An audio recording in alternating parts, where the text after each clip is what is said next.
یہ ہے نارتھ پول کے آرکٹک ریجن کی برف ستمبر 1984 میں، اور یہ ہے اسی ریجن کی برف ستمبر 2019 میں۔ یہ ناسا کی جانب سے کیپچر ڈیٹا ہے جو دکھاتا ہے کہ صرف 40 سالوں کے اندر نارتھ پول کی برف کس رفتار سے پگھل رہی ہے۔ ہر 10 سالوں میں قریب 12.2% برف پگھل رہی ہے آفیشیل سائنٹیفک ریزلٹس کے حساب سے۔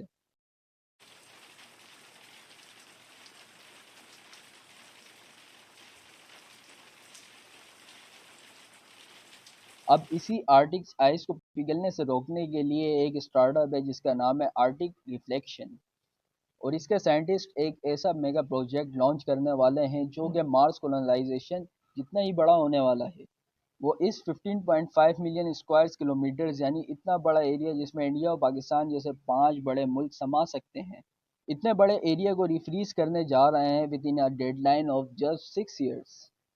اور اس کے لیے وہ پیراڈاکسلی نمکین پانی چھڑکنے والے ہیں۔ اب یہ نہیں پتا تو انہیں تھوڑا سا بیک گراؤنڈ دے دیتا ہوں۔ نمکین پانی ٹریڈیشنلی کولڈ ایز برائن تقریباً سارے برفانی ملک اپنے راستوں میں برف جمنے سے روکنے کے لیے استعمال کرتے ہیں، کیونکہ جب برف گرتی ہے تو وہ اسی برائن کے کانٹیکٹ میں آتے ہی پگھل جاتی ہے۔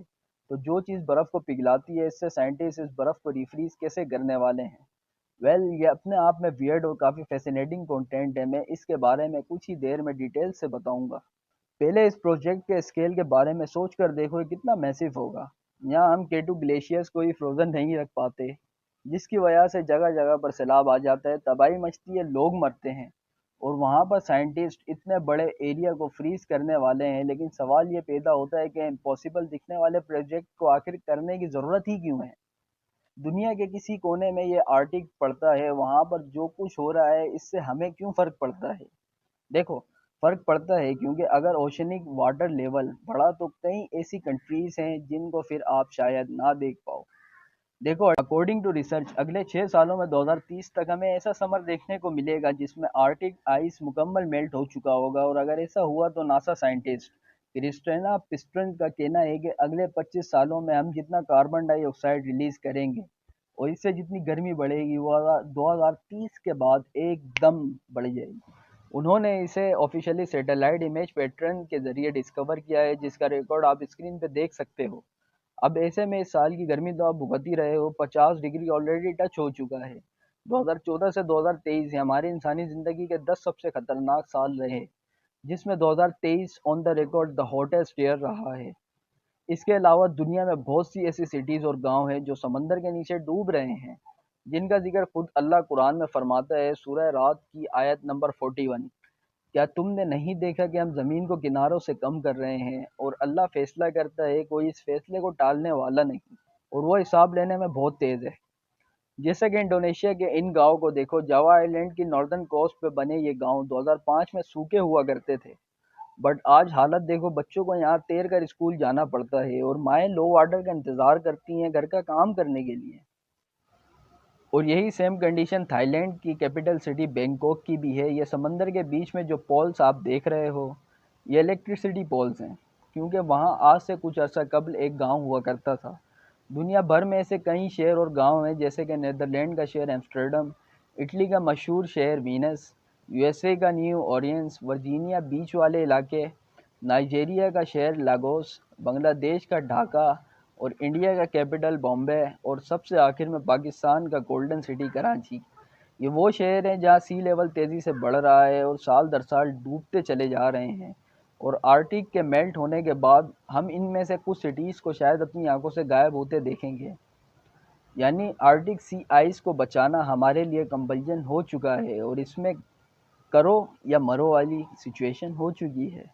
اور اگر اب ہم نے کچھ نہیں کیا تو یہ ایک لوتا پلینٹ جس پر جانور رہ پاتے ہیں، یہ بھی زندگی کے لیے ایک لیونگ ہیل بن جائیں گے۔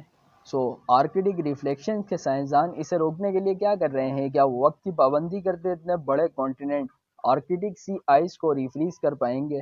اس کا جواب ایکچولی میں کافی انٹرسٹنگ ہے، لیکن اس کے بارے میں ڈسکس کرنے سے پہلے اس کا جو root problem global warming, global warming کی وجہ سے سن لائٹ جو اتنی انٹینس ہو رہی ہے اور گرمی بڑھ رہی ہے، اس سے پرسنلی مجھے بہت پریشانی ہو رہی ہے، آئی ایم شیور آپ کو بھی ہو رہی ہوگی۔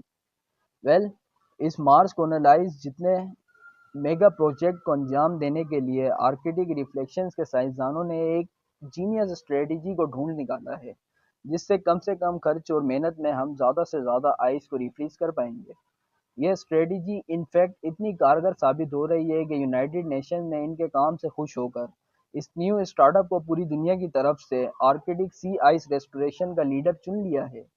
دراصل ہمارے نارتھ پول کے پاس ایک جگہ ہے سوالبرڈ آرکیپیلاگو، یہ ناروے کے انڈر آتا ہے اور it is the fastest warming place on earth, جو ہمارے دنیا کے ٹیمپریچر سے بھی 3 گنا زیادہ گرم ہو رہا ہے۔ تو آرکٹک ریفلیکشن نے یہاں پہ چھوٹے ڈیزلز پر چلنے والے واٹر پمپس لے کر سوالبرڈ پہنچ گئے اور ان کی مدد سے برف کے نیچے موجود کھارے پانی کو ان کے اوپر اسپرے کرنے لگ گئے کہ وہ پانی اوپر کی ٹھنڈی ہوا سے فریز ہو کر ایگزسٹنگ برف پر ایکسٹرا لیئر بنائیں۔ بیسیکلی آپ نے دیکھا ہوگا ہسٹری ٹی وی پہ ایک شو آیا کرتا تھا آئس روڈ ٹرکرز، جس میں کینیڈا اور الاسکا کے ٹرکس کو ٹھنڈ میں جمی برف پر چلاتے ہوئے فلمز کیا جاتا تھا۔ اس میں جو فروزن ریور دکھائے جاتے تھے وہ بھی ہر سال اسی ٹیکنیک کا استعمال کرتے ہوئے فریز کیے جاتے تھے۔ پر یہاں پر آتا تھا کیش، اگر آپ کو یاد ہو میں نے شروعات میں کہا تھا کہ پہلے اپنے راستے پر نمکین ڈالتے تھے کہ راستوں پر برف نہ جمے، تو کیا آرکٹک ریفلیکشن کا پلان بیک فائر نہیں ہوگا؟ کیا ہم آرکٹک آئس کو ریفریز کرنے کی بجائے اور میلٹ نہیں کر دیں گے؟ یہ ڈاؤٹ ٹوٹلی ویلڈ ہے۔ اسی لیے کینیڈا اور الاسکا میں برف کے اور فریش واٹر کے اسپرے کیا جاتا ہے، برائن یعنی کہ سالٹ واٹر نہیں۔ اور آرکٹک میں ہم سالٹ واٹر بھی استعمال کر سکتے ہیں کیونکہ وہاں سالٹ واٹر بھی فریش واٹر کی طرح ہی کام کرتا ہے۔ Let me explain you how. اگر ہم پانی میں نمک ملاتے ہیں یعنی کہ NaCl، تو اس کے سوڈیم اور کلورائڈ پانی کے H2O مولیکیولز آپس میں ہائیڈروجن بانڈز بنانے سے روکتے ہیں۔ اب کیونکہ ہائیڈروجن بانڈز ہی ہیں جو پانی کے مولیکیولز کو آپس میں چپکا کر رکھتے ہیں اور انہیں فریز کرتا ہے، تو نیچرلی پانی میں نمک ڈالنے سے اس کا فریزنگ پوائنٹ ڈراپ ہو جاتا ہے اور یہی وجہ ہے fresh water 2 degree centigrade پہ فریز ہوتا ہے۔ لیکن on the other hand sea water -20 degree پر فریز ہو جاتا ہے۔ فریش واٹر ہو یا سی واٹر، آرکٹک کا ٹیمپریچر تو -40 ڈگری ہوتا ہے۔ اتنی ٹھنڈ میں دونوں ہی فریز ہو جاتے ہیں اور اس لیے سالٹ واٹر اس آرکٹک کو میلٹ نہیں کرے گا، اور اس کے ساتھ اس کے کئی فائدے بھی تو ہیں۔ آرکٹک ریفلیکشن کا یہ پمپ دیکھو کتنا پورٹیبل ہے اور کتنا پاورفل ہے۔ اس کو پورے آرکٹک آئس پہ جگہ جگہ فٹ کرنا کمپیریٹیولی مچ ایزیئر ہے، جو پورے آرکٹک کو ایک فیبرک سے کور کرتا ہے۔ سن لائٹ کو ریفلیکٹ کرنا، اور یہی اسٹڈیز نے سجیسٹ کیا تھا۔ اور آرکٹک ریفلیکشن کو اس بات کا اندازہ ضرور ہے، اس کو فی الحال تو فیول لگتا ہے اور اسی لیے وہ انیشیل ٹرائل کے بعد نارتھ پول پہ ونڈ ٹربائن فارمز لگانے والے ہیں تاکہ ان پمپس کو گرین انرجی سے چلایا جا سکے۔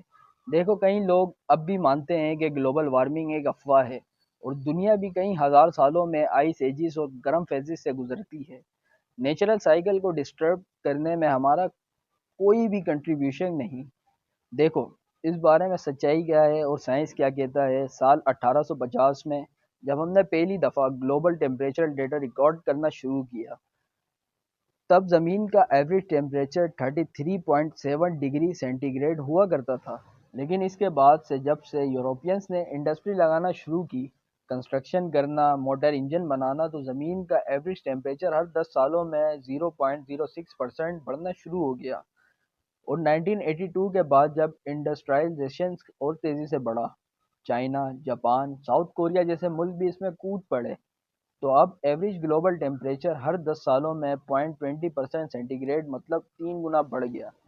اب یہاں پر 2 میجر لوپ ہولز ہیں، یا کہہ سکتے ہیں چھلاوے ہیں۔ پہلا تو یہ کہ آج کا 15.8 centigrade global temperature correct ہے، تو کئی لوگوں کو ایسا لگتا ہے کہ زمین اوور آل کافی کول ہے، اور دوسری طرف 18.50 سے لے کر اب تک صرف 1.3 سینٹی گریڈ کا ہی ٹیمپریچر رائز ہوا ہے، جو کہ سننے میں اتنا بڑا جم نہیں لگتا۔ گلوبل وارمنگ کو ایک ہائپ یا پھر ہوکس بلا دیتے ہیں، لیکن وہ یہ نہیں سمجھتے ایوریج گلوبل ٹیمپریچرز کو پول کی ٹھنڈ سے لے کر ایکویٹر کی گرمی تک ایک ایوریج ٹیمپریچر نہیں ہوتا۔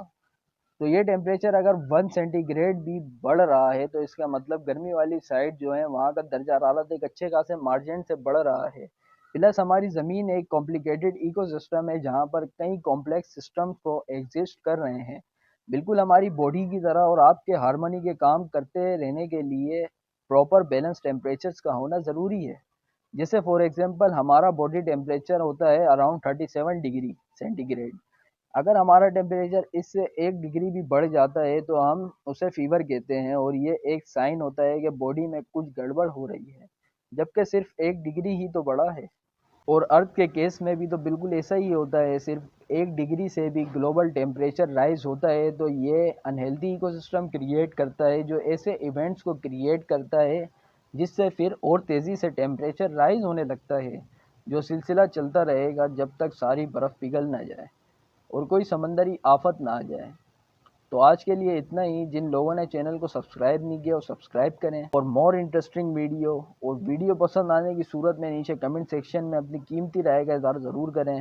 اب میں ملتا ہوں ایک اور فیسینیٹنگ ویڈیو میں، تب تک کے لیے اللہ حافظ.